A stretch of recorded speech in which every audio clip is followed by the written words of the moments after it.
साथियों, जिस तरीके से अरशद बीसरू की कार पर जो हमला हुआ था सलम्बा गांव के पास, जो रोड एक्सीडेंट के का जो हादसा हुआ, तो अरशद बीसरू यहां से कवरेजिंग के वास्ते जो निकला, तो जो भी इसके साथ हुआ, जो बताया जा रहा है कि अपने स्टाफ के लोगों का इसमें इशारा है, हाथ है, जिन्होंने ये वारदात कराई गई। अब हम अरशद बीसरू से ही कुछ पूछेंगे कि इसमें किस तरीके से इनका शक है, या फिर शक है नहीं कि इनके पास पूरा सबूत है कि अपने स्टाफ के लोगों ने ये हरकत कराई गई है। जी देखिए नासिर भाई, सबसे पहले तो मैं आपका धन्यवाद करता हूं कि आप यहां पर आए। पहले भी आप आए थे। बहुत बहुत शुक्रिया जनाब। और जब इस तरह की घटनाएं सामने आ जाती हैं, चाहे किसी भी फील्ड की बात हो, लेकिन स्टाफ को बिल्कुल सामने आना चाहिए। जी, जहां तक ये बात है कुछ लोगों का इस तरह हाथ है, जी, ये हमला मेरे ऊपर कोई पहली बार नहीं बल्कि चौथी बार ये अटैक हुआ है। जी, और चारों बार ये प्री प्लान अटैक हुआ है। ये पहले भी लोगों ने देखा था। जी, कारण सिर्फ ये है कि हर एक फील्ड में टीआरपी का फंडा होता है। जी, जैसे कि हम मीडिया लाइन से हैं, जी, तो हमारा भी टीआरपी का फंडा होता है। जिसकी टीआरपी बढ़ जाती है उससे लोग थोड़ा घबराते हैं। देखिए नासिर भाई, सबसे पहले तो मैं आपका धन्यवाद करना चाहता हूँ। आप हमारे पत्रकार साथी हैं, और इस तरीके के मामले जब एक दूसरे के ऊपर हो जाते हैं तो एक दूसरे का ये दायित्व बनता है कि आवाज़ को बुलंद करना। जी, जी, जहाँ तक बात है कि कुछ लोगों की जो बात हैं, कुछ प्रतिक्रियाएं मेरे पास आई हैं। जी, इस तरह आई है कि जब मेरी गाड़ी पर ये अटैक हुआ था, मैं वहाँ नहीं था और मैं कवरेज कर रहा था जनता के बीच में। जी, तो 4-5 पत्रकार बंधु थे जी, और वो गाड़ी में बैठे हुए थे, जी, और उसी दौरान ये हादसा हुआ। और हादसे के बाद में वो वहीं से निकल कर गए थे, लेकिन उन्होंने कोई किसी प्रकार की कोई इस तरह की बात नहीं सोची थी कि भाई हमारा साथी है या फिर इतनी बड़ी घटना यहाँ पर घटी है, चले एक वीडियो फुटेज तो ले लें। तो इससे कहीं ना कहीं ऐसा लगता है कि उन लोगों का इस प्री प्लान में हाथ हो सकता है। अभी साक्ष्य मेरे पास नहीं आए हैं पुख्ता, लेकिन लोगों की ये प्रतिक्रियाएं है। पहले भी आपने देखा है कि जब खेड़ा खलीलपुर वाला मसला आया था, पुलिस ने उसका भी जिक्र मेरे सामने अभी भी किया है। पुलिस को क्या लेना देना है खेड़ा खलीलपुर वाले मसले से? वहाँ किसी का एक बेटा कत्ल हुआ था, अगर मैंने उसकी आवाज़ उठाई थी तो उसमें गुनाह क्या था? एक अच्छे पत्रकार का काम यही है कि सच को दिखाना। पुलिस वालों ने क्या कहा खेड़ा खलीलपुर वाला मामले पुलिस को वालों ने लेकर? कई दफ़ा खेड़ा खलीलपुर का जिक्र किया था, भाई आपने उस टाइम भी इस तरह से दिखाया था, खेड़ा खलीलपुर वाले आप चलाते थे। भाई उनको खेड़ा खलीलपुर वाले मसले से क्या लेना है? जी, ऐसे मसले तो न जाने कितने आएंगे जीवन में। एक जर्नलिस्ट का काम है उनको उठाना और दिखाना।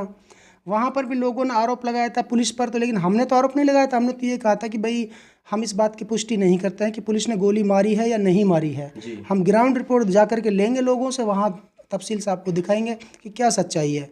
उसके बावजूद मतलब गाड़ी में जो हमला हुआ इस कदर हुआ कि आपने देखा कि काफ़ी सारे पत्थर अभी भी गाड़ी में पड़े हुए हैं। तमाम शीशों को तोड़ा है, उसमें लूट भी की है, पैसे थे वो भी लूट लिए, बाकी छोटी मोटी चीज़ें थी वो भी लेकर के भाग गए, लैपटॉप वगैरह। तो ये प्री प्लान घटना थी। इसमें 100% साजिश में कुछ पत्रकार बंधु भी शामिल हैं, जो कि लगातार चाहते हैं किसी प्रकार से भी अरशद बीसरू को डाउन किया जाए या इसको बदनाम किया जाए। लेकिन ये जनता का प्यार है और मेरे ये कर्म अच्छे हैं, जिस वजह से लोग मुझे फॉलो करते हैं। क्योंकि सबको पता है कि हर जगह सबसे पहले मेवात आज तक पहुंचता है, और हम उसको दिखाते हैं निष्पक्ष तरीके से। हम कभी किसी से खौफ नहीं खाए, क्योंकि अगर पत्रकार बने हैं तो सच दिखाएंगे। जी, तो यही उन लोगों को चिड़न हो सकती है। लेकिन मैं अभी नाम नहीं लेना चाहता, जैसे ही सामने आएंगे नाम तो मैं पुष्टि भी फिर करूँगा। अच्छा जी, जो ये मामला चल रहा है, तो आपने ये शिकायत रूप में आपने दी है, तो क्या कुछ रहा अब इसमें? पुलिस प्रशासन क्या एक्शन लिया आपके मामले देखिए, में? पुलिस प्रशासन ने मुझे पूरा आश्वासन दिया है कि कार्रवाई होगी, उचित कार्रवाई होगी, दोषियों को किसी कीमत पर बख्शा नहीं जाएगा। लेकिन जो रवैया पुलिस का है थोड़ा इस वक्त ढीला नज़र आ रहा है। क्योंकि ढीला इसलिए कि वो जो हादसा था वो पुलिस से रिलेटेड था, कि लोगों का आरोप पुलिस पर था। हम वहाँ कवरेज करने गए थे, तो इससे ऐसा लगता है कि पुलिस शायद खुश नहीं थी कि कोई पत्रकार आए और इस मसले को उठाए। तो मुझे लगता है कि पुलिस इसमें अभी ढील बरत रही है। हालांकि हमारे ज़िले का जो एक नया जो एसपी साहब है, वो वाकई काबिल तारीफ़ ईमानदार अफसर है। कई ज़िलों में वो रह कर के वहाँ भी उनकी हमने तारीफ़ सुनी है। और वो इस तरीके की जो घटनाएं हो रही हैं उनको तत्काल प्रभाव के साथ जो है संज्ञान में लेते हुए वो कार्रवाई कराने का आदेश देते हैं। मुझे उम्मीद है, मुझे आश्वासन मिला है कि इस मामले में जल्द कार्रवाई होगी। किसी भी दोषी को, चाहे वो षड्यंत्र रचने वाले साजिशकार हों या वो गाड़ी को तोड़ने और लूटने वाले हों, लेकिन कोई बख्शा नहीं जाएगा। अच्छा जी अरशद भाई, ये जो जहाँ पे आपकी गाड़ी खड़ी हुई थी पुलिस लाइन के जस्ट सामने, तो बड़ा सबूत तो ये है कि वहाँ पे कैमरे लगे हुए होंगे, तो आपने क्या वो सीसीटीवी कैमरे चेक किए या नहीं किया? और ये तो जाहिर सी बात है, जब इतना बड़ा पुलिस स्टेशन है और उसका एक मेन गेट के सामने गाड़ी खड़ी वहाँ पर टूटी है, तो सीसीटीवी कैमरे तो होने ही चाहिए। अगर सीसीटीवी कैमरे वहाँ पर नहीं है तो ये पुलिस की नाकामी है जी।